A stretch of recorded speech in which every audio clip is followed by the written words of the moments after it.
Fils et du Saint-Esprit, ainsi soit-il. Mes bien chers frères, c'est donc aujourd'hui la fête de cette descente de l'Esprit Saint sur l'Église, sur les apôtres. Et cette descente de l'Esprit Saint, c'est d'une manière bien différente, mais analogique, c'est comme Noël. Le mystère de l'incarnation, c'est la deuxième personne de la Trinité, Jésus, qui descend sur terre et qui devient homme, c'est-à-dire qui assume un corps et une âme comme les nôtres pour vivre au milieu de nous et, par solidarité avec nous, se charger d'expier nos fautes, les fautes de l'humanité, et ainsi nous ouvrir le ciel. En cette fête de la Pentecôte, c'est cette fois la troisième personne de la Trinité qui descend parmi nous. Alors ce n'est pas une incarnation, il ne prend ni un corps ni une âme, mais il descend spirituellement dans l'âme de ses apôtres et dans l'âme de tous les baptisés. Mais, mes bien chers frères, il faut bien prendre conscience que c'est la troisième personne de la Trinité, c'est-à-dire c'est quelqu'un, c'est une personne. Ce n'est pas une chose, l'Esprit Saint, ce n'est pas seulement un don, c'est quelqu'un. C'est Dieu, la troisième personne en Dieu, qui descend. Alors, qui est cette personne en Dieu? Vous savez que c'est le mystère de la Trinité qui nous l'apprend. C'est tout simplement en Dieu l'amour de Dieu personnifié. Vous voyez, c'est très simple à comprendre, enfin c'est très simple à comprendre, non, c'est disons simple à faire saisir de façon imagée. Regardez vous-même, vous êtes quelqu'un, chacun, et vous pouvez produire du fond de votre cœur de l'amour. Vous êtes capable, vous avez une puissance en vous, dans votre cœur, d'aimer quelqu'un d'autre et de donner de l'amour, de produire quelque chose. Mais vous voyez, cet amour que vous donnez, c'est pas vous. Vous passez pas dans la personne quand même. Vous donnez quelque chose de vous. Vous pouvez même vous donner, par exemple dans le mariage. Vous donnez votre personne, mais en fait, quand on dit on donne sa personne, on passe pas dans l'autre. En Dieu, cette puissance d'amour qu'il a est divine, c'est-à-dire elle est infinie. Elle est inimaginable dans sa puissance.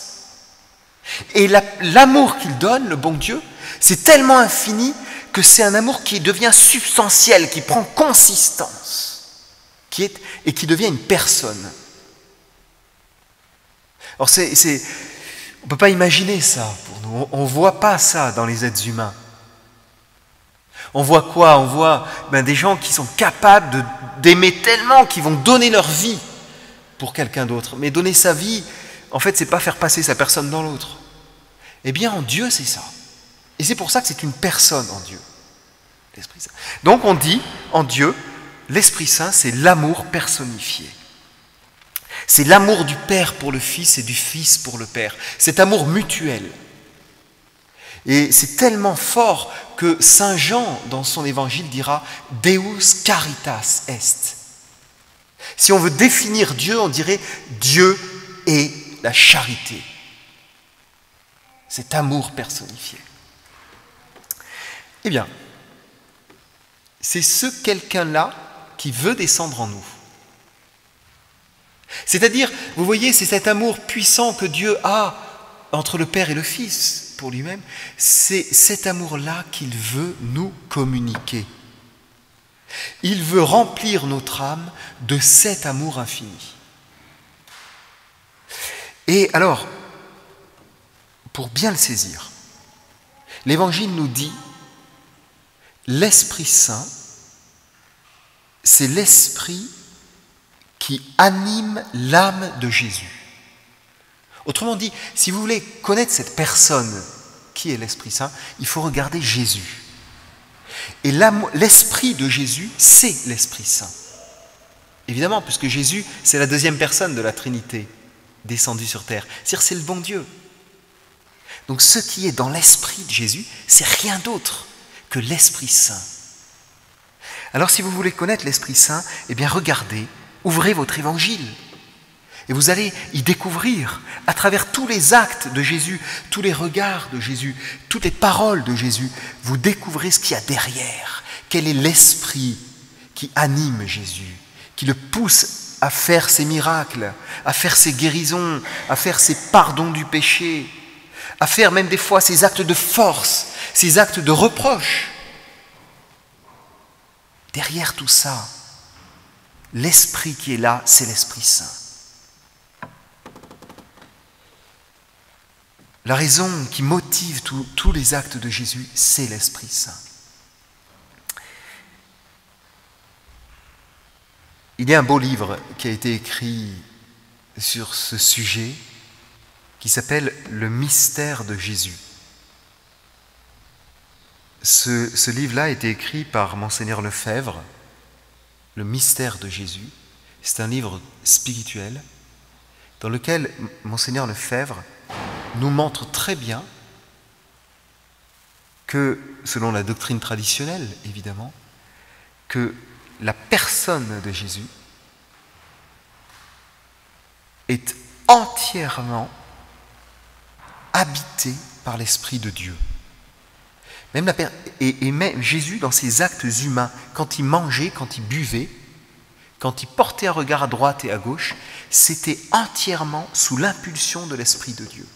Et il montrait que l'Esprit Saint, on peut dire, c'est l'Esprit de Jésus. Et l'Esprit de Jésus, c'est l'Esprit Saint. Alors, pour nous, conséquence, pour votre vie quotidienne, ce qui est magnifique, c'est que Jésus descend sur terre et nous dit « Je viens, moi, pour vous sauver. Moi, fils de Dieu, je viens pour vous rendre vous-même fils de Dieu. Moi, fils vrai et unique de Dieu dans la Trinité, je viens pour faire de vous des enfants de Dieu adoptifs. Et pour cela, je vais répandre en vous mon esprit, dit Jésus.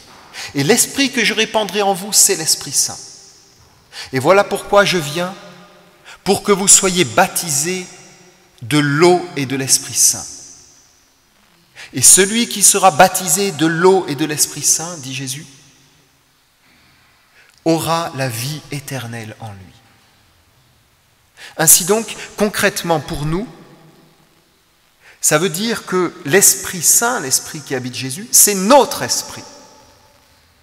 Et c'est là qu'il ne faut pas que les chrétiens passent à côté de ça. Notre vocation sur terre, c'est de recevoir cet Esprit Saint, qui devienne notre esprit, qui devienne l'âme de notre âme, qui devienne l'inspirateur de toutes nos actions, de toutes nos réactions ici-bas. Que ce soit dans la vie familiale, dans la vie politique, qu'on soit animé par cet Esprit Saint, Esprit de Jésus.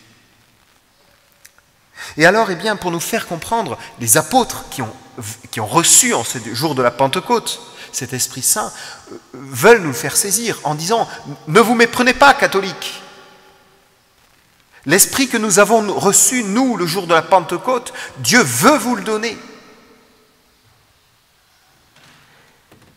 Et je vous cite simplement ce que disent Pierre, Paul et les autres apôtres. Saint Paul dit aux Juifs « Repentez-vous vraiment et que chacun de vous soit baptisé et vous recevrez alors le don du Saint-Esprit. » C'est un don. Ça nous est donné, ça nous est proposé par Dieu. Saint Pierre dit aux Juifs « Nous sommes témoins de toutes ces choses et aussi l'Esprit Saint que Dieu nous a donné et qu'il a donné à ceux qui lui obéissent. » Ou encore, aux Romains, voilà ce qu'il dit « L'amour de Dieu a été répandu dans nos cœurs par l'Esprit Saint qui nous a été donné. » Un don que Dieu veut nous faire à tous. Ou encore, si quelqu'un ne possède pas l'Esprit du Christ, il n'appartient pas au Christ. Il faut posséder l'Esprit du Christ, c'est-à-dire cet Esprit Saint. Autrement dit, le don de l'Esprit Saint est pour nous. Dieu vous le propose, mes bien chers frères. Il veut vous donner ce don de l'Esprit Saint. pour qu'il transforme en vous quelque chose, qui vous rende vraiment enfant de Dieu, qui vous purifie, qui vous transforme de l'intérieur et qui vous infuse cet esprit qui est l'esprit de charité. Cette charité immense, puissante, qui nous donne la force dans notre vie. Et alors, vous voyez, je vous donne la conclusion de saint Thomas. Saint Thomas d'Aquin, dans toute sa sagesse, nous dit, mais il réfléchit à ça. Il dit, mais pourquoi les apôtres, à tant de reprises, nous disent l'Esprit Saint est un don, ça nous est donné, ça nous est proposé, c'est un cadeau de Dieu. Pourquoi ils nous parlent de don, ce terme-là? Et saint Thomas conclut en disant, ce qui est donné à quelqu'un lui est donné précisément pour qu'il lui appartienne, qu'il soit à lui et qu'il en dispose à son gré. Car posséder une chose, c'est pouvoir librement en user et en jouir. C'est très sage. Saint Thomas nous révèle ainsi le plan de Dieu et nous dit, attention, si on vous parle toujours du don de l'Esprit Saint, c'est pour que l'Esprit Saint soit votre propriété et que vous puissiez utiliser ces dons. C'est donc pas quelque chose d'abstrait. Autrement dit, nous avons reçu par le baptême, par les confessions, par cet état de grâce, cette présence divine en vous, nous avons reçu un trésor de dons à exploiter. Et il faut puiser au fond de notre âme ces dons. Alors vous connaissez les dons du Saint-Esprit, dons de force, de piété, de sagesse, d'intelligence, de conseil, de crainte de Dieu, tous ces dons-là. Ils sont en nous, il faut les puiser. Mais comment faire? Qu'est-ce que ça veut dire puiser en nous le don de Dieu? Eh bien, ça veut dire simplement entrer en vous, prier l'Esprit Saint qui est là en vous, et surtout entrer dans cet état d'esprit qui était l'Esprit de Jésus, qui est l'Esprit Saint, qui est la charité. Et au fond, tout se résume à ça. Et on revient d'ailleurs toujours à ça, vous le voyez, mes bien chers frères. C'est la puissance de la charité. Un vrai chrétien, celui qui se laisse guider par l'Esprit Saint, c'est celui qui va puiser en lui cette puissance d'amour. Mais vous voyez, ce n'est pas l'amour galvaudé, simplement un amour très sensible, très charnel, vous comprenez? Ce n'est pas l'amour simplement très humain ou très animal. C'est la puissance d'amour, c'est-à-dire la capacité qu'on a de se libérer de tout ce qui nous enchaîne ici-bas et de se porter vers Dieu. Je veux aimer Dieu, mon Père. Je veux aller au ciel, je veux ressembler à mon Père du ciel. Et je veux ensuite aider les gens autour de moi à aller vers ce ciel. C'est ça la puissance de l'amour. Et alors bien sûr, eh bien, vous voyez, on a tous les mêmes vies, c'est-à-dire on a des croix dans nos vies, on a nos devoirs d'État, des difficultés qui arrivent dans nos vies. Il faut qu'on assume tout ça. Et où vous allez trouver, mes bien chers frères, c'est cette puissance-là, d'assumer tout ça et de rester droit dans ce monde pervers. Eh bien, dans cette puissance d'aimer.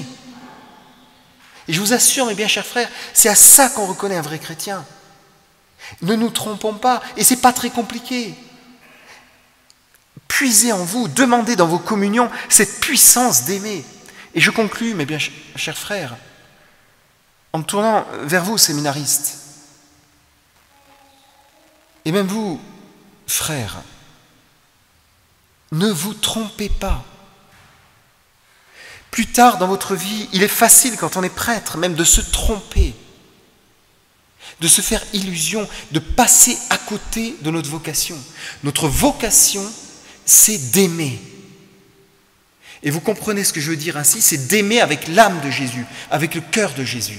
C'est-à-dire être capable de faire comme Jésus, se donner jusqu'au bout, donner sa vie si Dieu nous la demande, se sacrifier pour les fidèles, se sacrifier pour l'Église. Mais vous voyez ça, ce sacrifice que Dieu nous demande, vous voyez que ce n'est pas humain. Ce n'est pas le kamikaze japonais, comme je vous en parlais déjà. Ce n'est pas le djihadiste qui va se faire exploser pour Allah. Ce n'est pas ça. Parce que tout ça, ce n'est pas l'amour de Dieu. Ce n'est pas l'Esprit de Jésus, ce n'est pas l'Esprit Saint. Le vrai et seul amour profond qui existe sur terre, c'est cet esprit-là, cet esprit d'amour qui veut faire régner, cet amour qui règne dans la Trinité, le fait régner ici-bas, par l'Évangile, par l'exemple de notre Seigneur. Et c'est vrai, chers séminaristes, le bon Dieu l'exigera de vous. N'ayez pas peur de ça. Lorsque je vous dis le bon Dieu l'exigera de vous, oui, il l'exigera. Cet amour est exigeant. Et le bon Dieu ne demandera pas à vous autres des prêtres à moitié. Sachez-le, soyez-en persuadés. Le bon Dieu ne vous demandera pas d'être des prêtres médiocres. Et frères, c'est la même chose. Il vous demandera et il exigera un don total. Mais sachez que le bon Dieu sera là. Il sera là lorsqu'il l'exigera, il vous donnera la grâce d'y répondre. C'est de lui que la grâce viendra. De lui seul que la grâce viendra. Mais il faut que vous le vouliez. Que vous vouliez vous donner ainsi totalement. Et si vous le voulez vraiment, eh bien vous entrez dans cet esprit de Jésus, cet esprit de charité, et le bon Dieu fera tout. Soyez-en persuadés, c'est inhumain ce que le bon Dieu nous demande, vous comprenez? C'est divin. C'est suivre Jésus jusqu'au bout. Et donc ce n'est pas votre œuvre, ce n'est pas à force de vertu que vous y arriverez. C'est en le voulant, en vous donnant, en disant oui au bon Dieu pleinement. Et si vous répondez pleinement à cela, c'est l'Esprit Saint, l'Esprit de Jésus qui fera ça dans votre vie. Et c'est comme ça qu'on devient des saints. C'est comme ça qu'on devient des saints. C'est pas compliqué, c'est pas à force de se forcer qu'on devient des saints. C'est simplement en disant oui. Chaque fois, une épreuve arrive, oui Seigneur, je veux ce que vous voulez, je vous offre tout. Le moment de prier, oui Seigneur, je veux ce que vous voulez, je m'engage dans cette prière. Le moment de prêcher, oui Seigneur, je veux ce que vous voulez, je prêche votre doctrine, je ne la galvaude pas. Je n'ai pas peur de ce que les gens vont dire. Les gens viendront à vous, ils vous dérangeront à toute heure du jour et de la nuit, au moment où vous êtes fatigué, eh bien vous direz, oui Seigneur, c'est vous qui venez à moi, je me donne. Et c'est pas compliqué, être prêtre saint. C'est ça.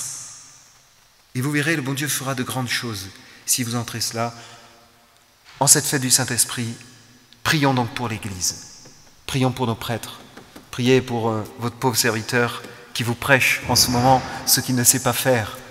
Mais prions bien pour que le Saint-Esprit vraiment renouvelle le sacerdoce dans son fond, en ne faisant pas des prêtres médiocres, mais vraiment des prêtres généreux, sous l'influence de l'Esprit Saint, au nom du Père, du Fils et du Saint-Esprit, ainsi soit-il.